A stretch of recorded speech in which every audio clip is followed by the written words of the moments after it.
Israeli-Palestinian conflict, global conflict tracker.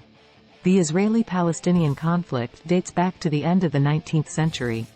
The 1993 Oslo I Accords mediated the conflict, setting up a framework for the Palestinians to govern themselves in the West Bank and Gaza, and enabled mutual recognition between the newly established Palestinian Authority and Israel's government. In 2000, sparked in part by Palestinian grievances over Israel's control over the West Bank, a stagnating peace process, and former Israeli Prime Minister Ariel Sharon's visit to the Al-Aqsa Mosque, the third holiest site in Islam. In September 2000, Palestinians launched the Second Intifada, which would last until 2005.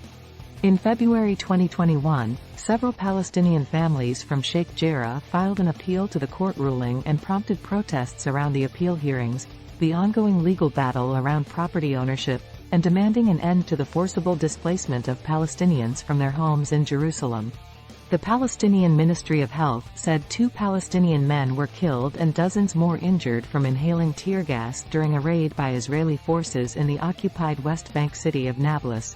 The total number of Palestinians killed this year has now risen to 94. Al Jazeera.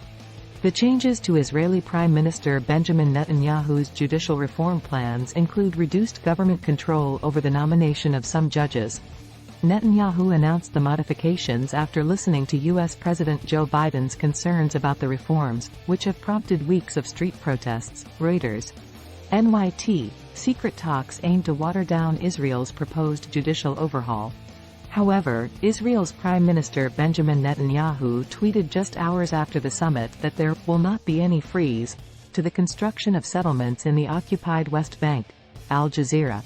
Blinken begins Middle East trip amid heightened Israeli-Palestinian tensions. Israel carried out airstrikes on the Gaza Strip after militants there fired rockets at the country in retaliation for a West Bank raid that killed at least 9 Palestinians yesterday.